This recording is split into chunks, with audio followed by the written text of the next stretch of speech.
Question लिखेंगे एक, किसी कण का वेग क्या होगा। क्वेश्चन लिखें, क्वेश्चन है किसी कण का वेग क्या होगा यदि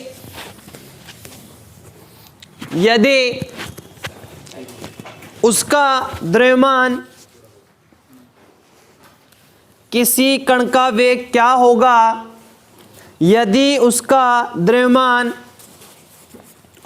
विराम द्रव्यमान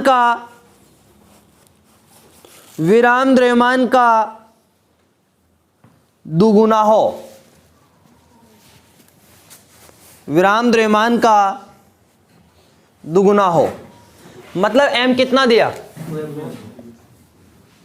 m बराबर 2 m0 दिया है और आप जानते हो m बराबर कितना होता है, m0 upon under root 1 minus u square upon c square. ध्यान रहेगा अगर कोई पार्टिकल v वेग से गतिमान है तो u की जगह क्या आएगा, v आएगा। तो बस वैल्यू पुट कर देना, m की जगह 2m0 और ये m0 upon under root 1 minus u square upon c square. तो m0 से m0 कैंसिल हो जाएगा और ये under root 1 minus u square upon c square बराबर 1 अपॉन 2, तो 1 minus u square upon c square बराबर 1 अपॉन 4। तो u square upon c square बराबर 1 माइनस 1 अपॉन 4, तो u square upon c square बराबर कितना 3 अपॉन 4। तो u स्क्वायर बराबर 3 अपॉन 4 c स्क्वायर, तो u बराबर अंडर रूट 3 अपॉन 2 c लिखें।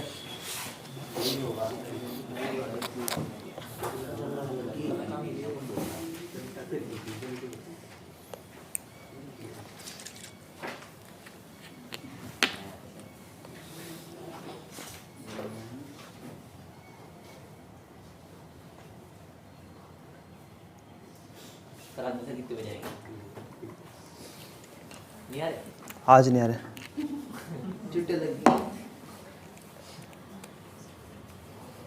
बोर्ड लगवाने हैं अभी, उधर बोर्ड लगवाना है,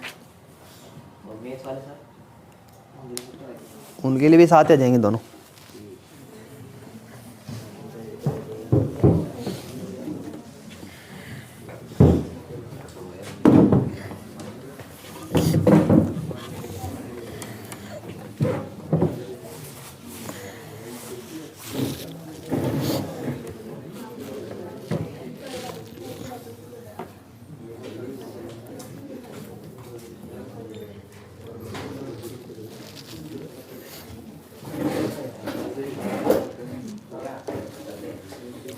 एक क्वेश्चन और है, ये एग्जाम में आया हुआ था, सेम ऐसा ही है, बस थोड़ा अलग है, मतलब मान अलग है।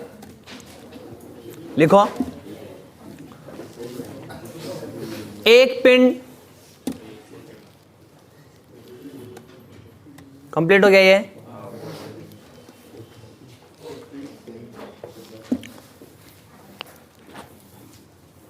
एक पिंड इतने वेग से गतिमान है, एक पिंड इतने वेग से गतिमान है कि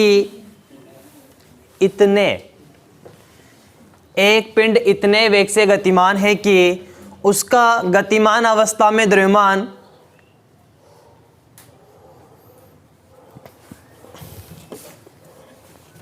एक पिंड इतने वेग से गतिमान है कि उसका गतिमान अवस्था में द्रव्यमान विराम द्रव्यमान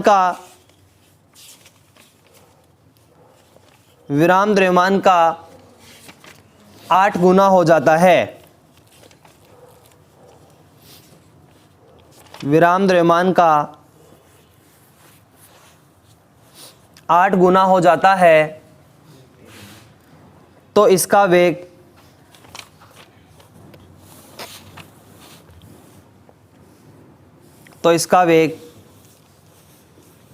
ज्ञात करो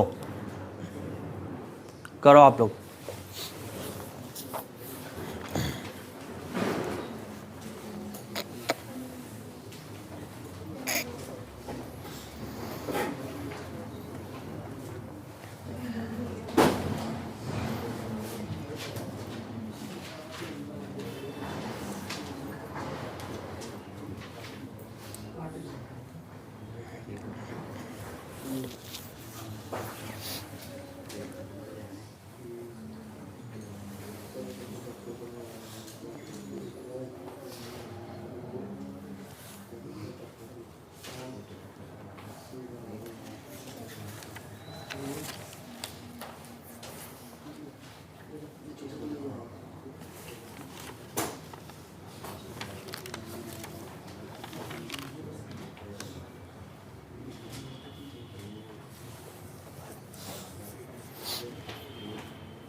√63 का मान है 7.937। निकाल लिया था क्या?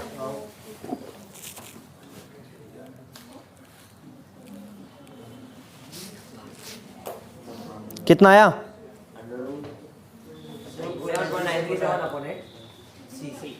तो फिर निकालो ना, सी का मान भी रखो। चलो ये आया होगा तुम्हारे पास √63 C/8 और 63 का मान ये रहा 7.937। तो कैलकुलेट करोगे तो ये आएगा 2.976 इंटू 10⁸ 8। 2.976 इंटू 10⁸ मीटर पर सेकेंड।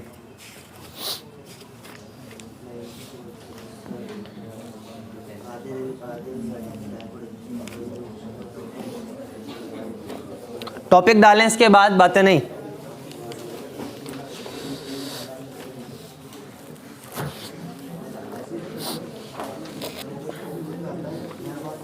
द्रव्यमान ऊर्जा संबंध, मास एनर्जी रिलेशन।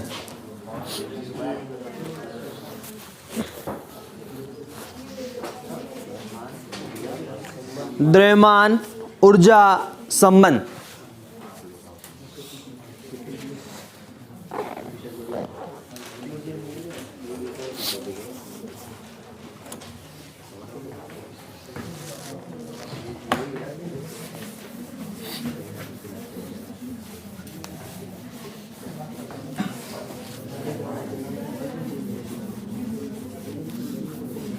सुनो, ये जो द्रव्यमान है ऊर्जा का एक रूप है, अर्थात द्रव्यमान को किसी रूप को ऊर्जा में और ऊर्जा को द्रव्यमान में परिवर्तित किया जा सकता है। कौन सी इक्वेशन से? E बराबर mc² से।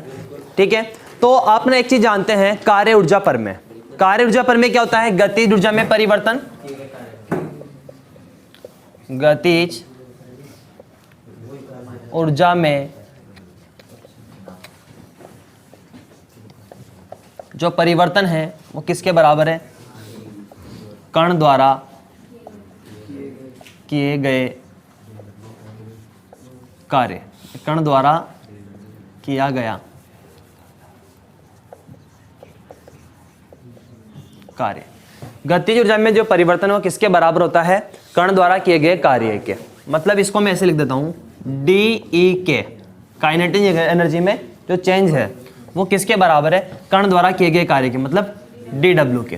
तो DE बराबर, ये वर्क डन है अपने पास में, इसको F dx लिख दूं, लिख सकते हैं। DE बराबर, ये F को मैं न्यूटन्स लॉ से dP/dt लिख सकता हूं, और ये dx। DE बराबर, देखो ये जो dx/dt इसको क्या कह दूं मैं? v कह दूं। तो ये d और ये p और ये क्या हो गया? v।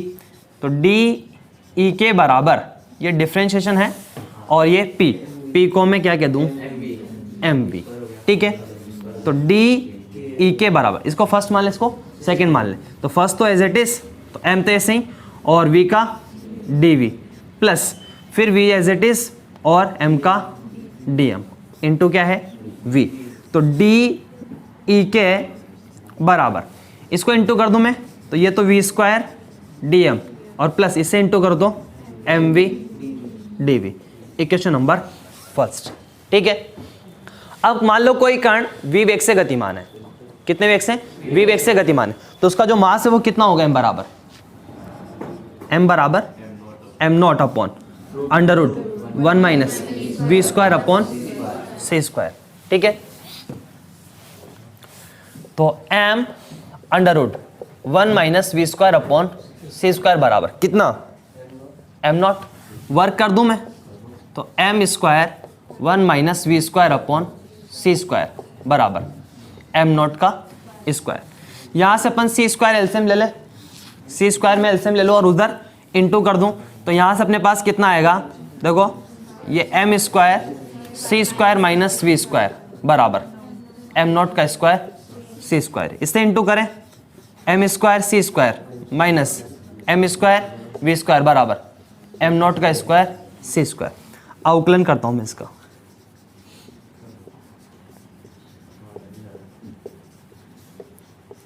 m स्क्वायर का कितना होगा 2m dm। ठीक है, सी स्क्वायर क्या है कांस्टेंट, फिर माइनस m स्क्वायर का करेंगे तो कितना होगा 2m dm और ये v square as it is, फिर माइनस कर दूं m स्क्वायर तो ऐसे ही और v स्क्वायर का 2v dv बराबर 0 कर दूं, क्योंकि m नॉट का जो स्क्वायर है वो क्या है कांस्टेंट है, लिखा था नहीं लिखा था m0 विराम द्रव्यमान। ठीक है, ये कांस्टेंट है, सी भी क्या है कांस्टेंट है, तो इसका कितना हो गया 0। इस पूरी समीकरण में मैं 2m का भाग दे दूं, 2m का भाग देने पर 2m से इसको डिवाइड कर देते हैं तो यहां से कितना आएगा सी स्क्वायर dm। ठीक है, माइनस 2m का भाग दिया v square dm minus 2m मतलब mv dv बराबर 0। तो सी स्क्वायर dm बराबर v square dm plus mv dv, equation number second. ये क्या चीज है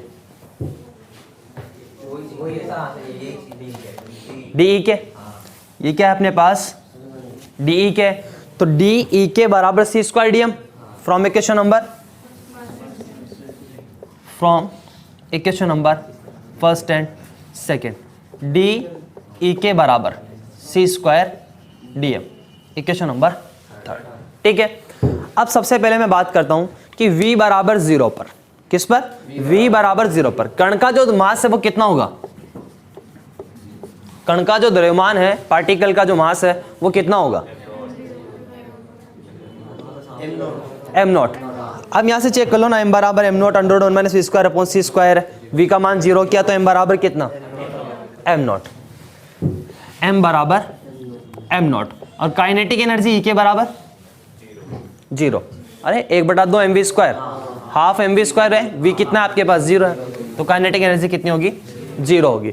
और किसी वेग v पर जो मास है वो कितना होगा m होगा, किसी वेग v पर जो मास है वो कितना होगा m होगा, और जो काइनेटिक एनर्जी है वो कितनी होगी हाफ mv स्क्वायर मतलब E के होगी, कुछ ना कुछ तो मान है उसका। ठीक है, तो इन सीमाओं के बीच इसका क्या कर दें अपन इंटीग्रेशन कर दें, तो इंटीग्रेशन करेंगे तो क्या होगा इंटीग्रेशन डी के, कहां से कहां तक 0 से ई के तक बराबर ये सी इंटीग्रेशन सी स्क्वायर dm कहां से कहां तक m नॉट से m तक। तो हल कर लेंगे डी के का तो कितना ई के, और यहां से सी स्क्वायर तो कांस्टेंट है बाहर, dm का m वैल्यू पुट कर देंगे, अपर लिमिट माइनस लोअर लिमिट, जो भी आएगा आ जाएगा अपने पास। लिखें द्रव्यमान ऊर्जा का एक रूप, द्रव्यमान ऊर्जा का एक रूप होता है, द्रव्यमान ऊर्जा का एक रूप होता है, अर्थात द्रव्यमान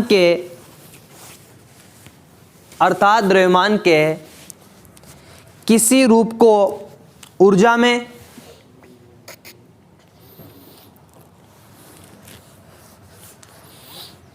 अर्थात द्रव्यमान के किसी रूप को ऊर्जा में तथा ऊर्जा को द्रव्यमान में परिवर्तित किया जा सकता है, तथा ऊर्जा को द्रव्यमान में परिवर्तित किया जा सकता है। अरे मैंने यही लिखा है देखो E बराबर mc² है। मास को आप एनर्जी में चेंज कर सकते हो और एनर्जी को आप मास में चेंज कर सकते हो, यही बात लिखाई है मैंने। ऊर्जा को द्रव्यमान में परिवर्तित किया जा सकता है। फिर लिखो कार्य ऊर्जा परमेय से।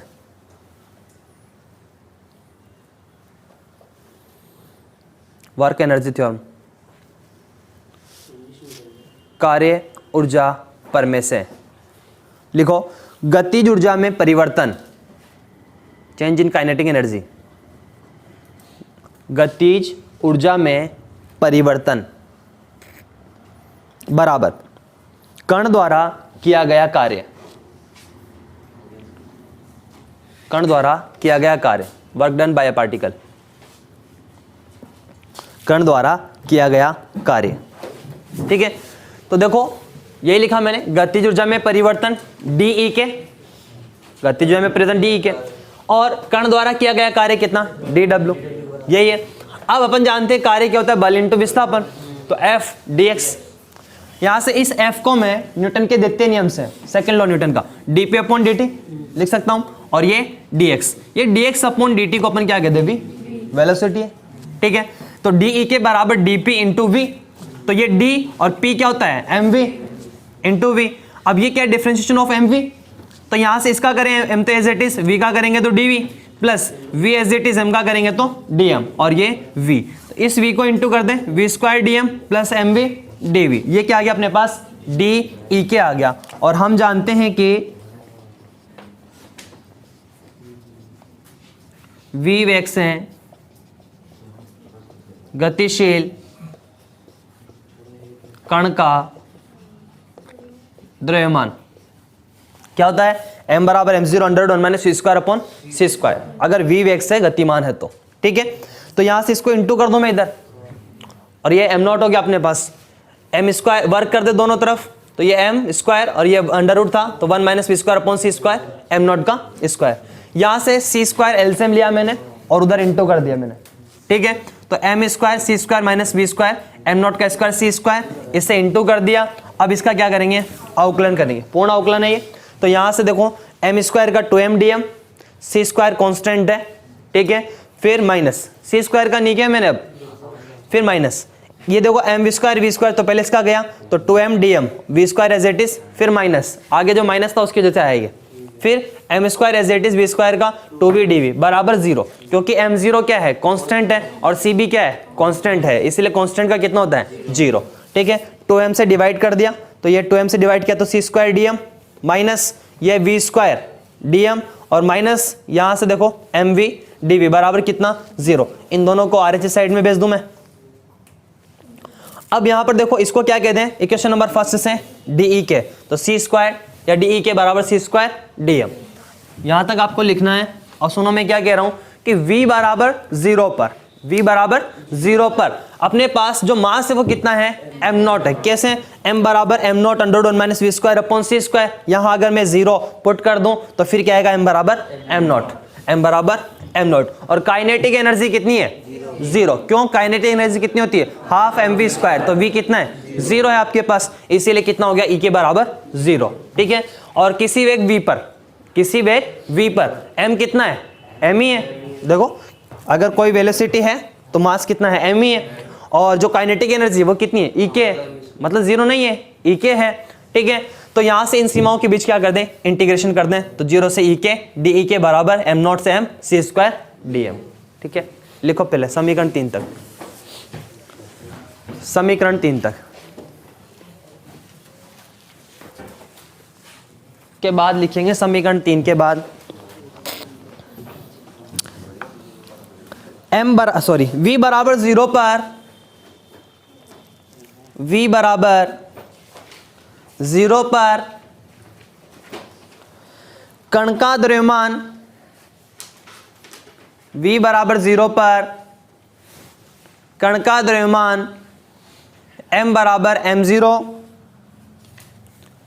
m बराबर m0 तथा गतिज ऊर्जा, काइनेटिक एनर्जी, गतिज ऊर्जा E के बराबर 0 होगी, E के बराबर 0 होगी। तथा किसी वेग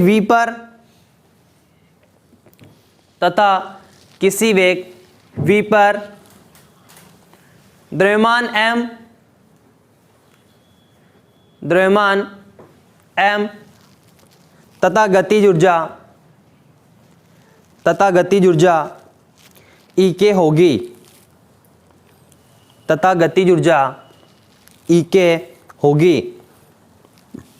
अतः इन सीमाओं के बीच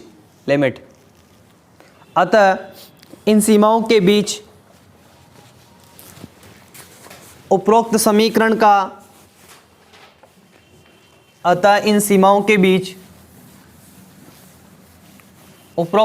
का समाकलन करने पर, इंटीग्रेशन,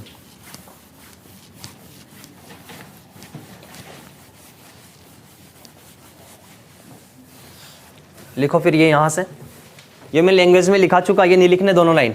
ये 0 से इंटीग्रेशन ई के डी ई के बराबर एम नॉट से M C square D M.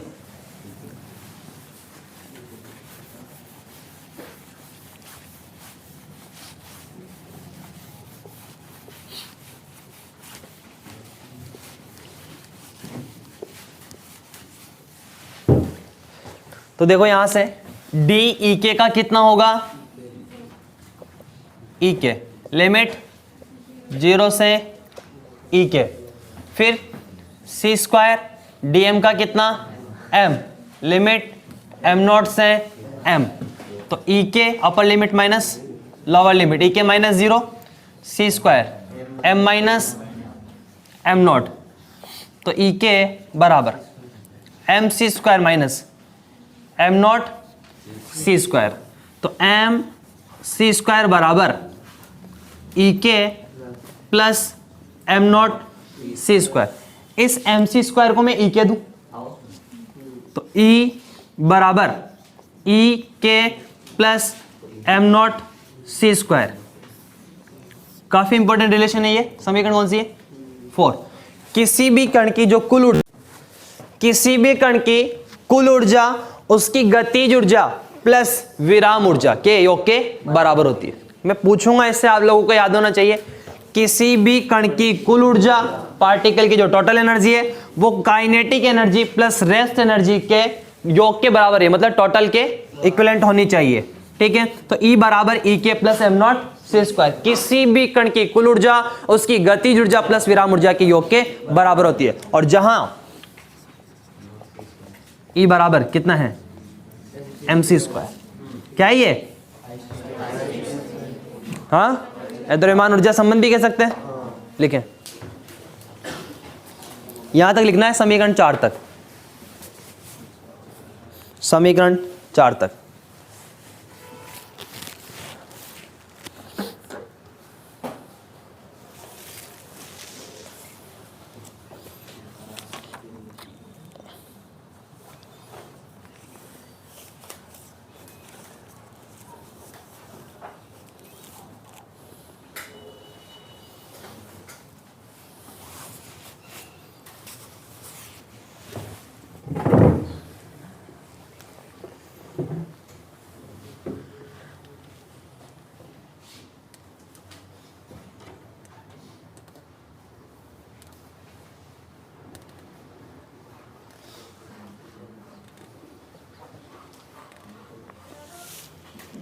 Equation number 4 तक ओनली। फिर लिखेंगे किसी भी कण की कुल ऊर्जा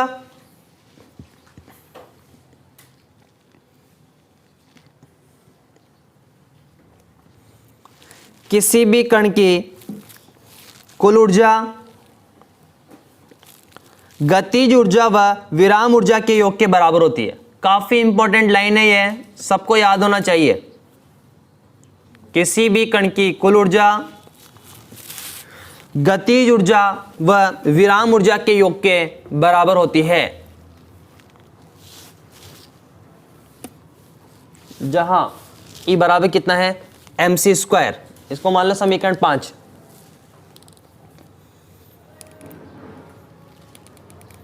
समीकरण 5 मान लो इसको। फिर लिखो समीकरण 5, समीकरण 5 द्रव्यमान ऊर्जा संबंध, समीकरण 5 द्रव्यमान ऊर्जा संबंध अर्थात आइंस्टीन संबंध को प्रदर्शित करती है।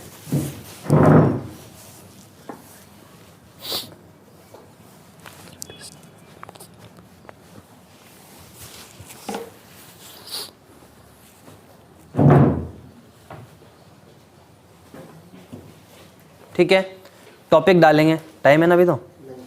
क्यों? अभी तो है ना, 15-20 मिनट है ना। लिखो लिखो आपेक्षिकीय, हाँ नया टॉपिक, आपेक्षिकीय ऊर्जा संवेग संबंध, रिलेटिविस्टिक एनर्जी मोमेंटम रिलेशन। आपेक्षिकीय ऊर्जा संवेग संबंध, रिलेटिविस्टिक एनर्जी मोमेंटम रिलेशन। आपेक्षिकीय ऊर्जा संवेग संबंध।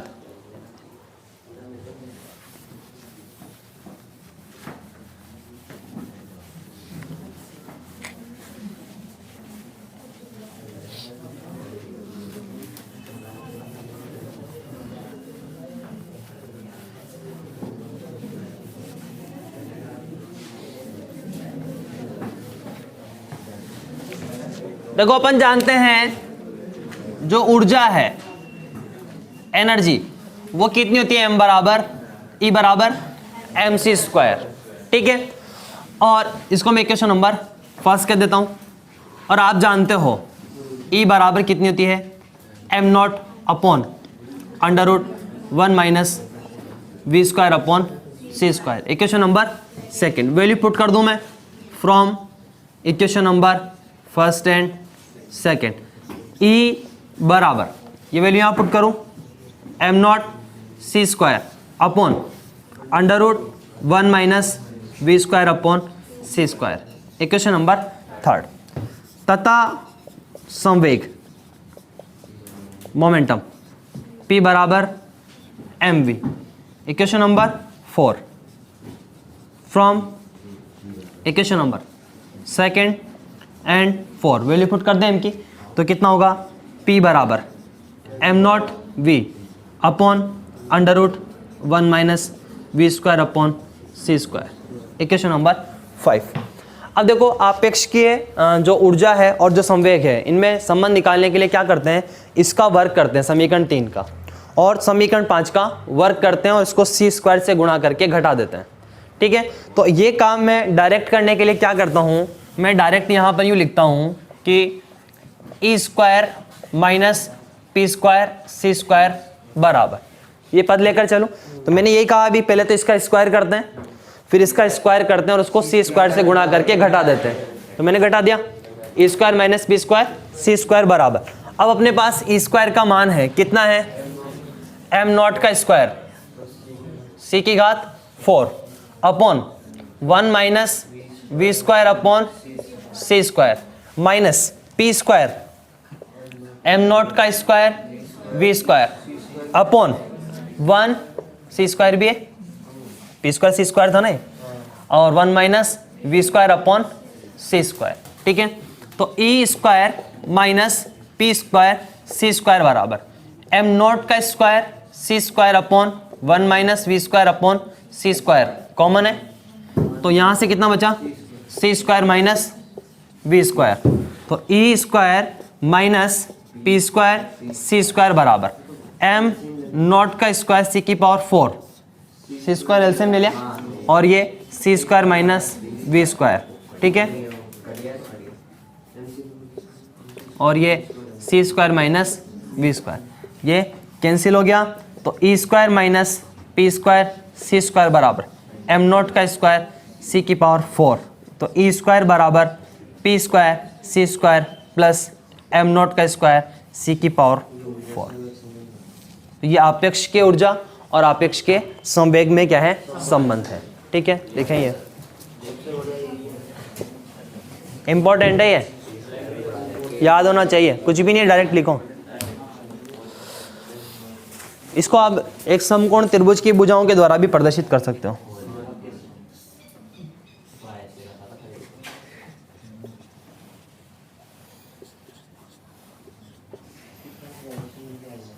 देखो हो गया क्या? देखो ई स्क्वायर बराबर P square C square plus m0 का स्क्वायर c की पावर 4।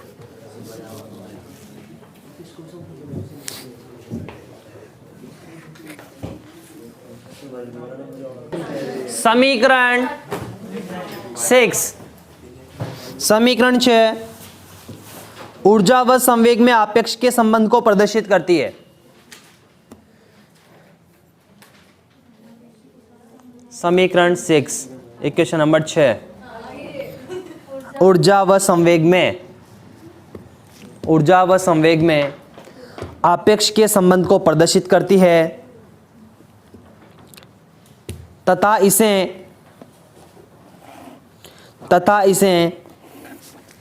एक समकोण त्रिभुज के रूप में प्रदर्शित किया जा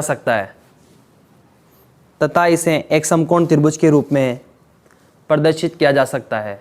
डायग्राम बना लेना।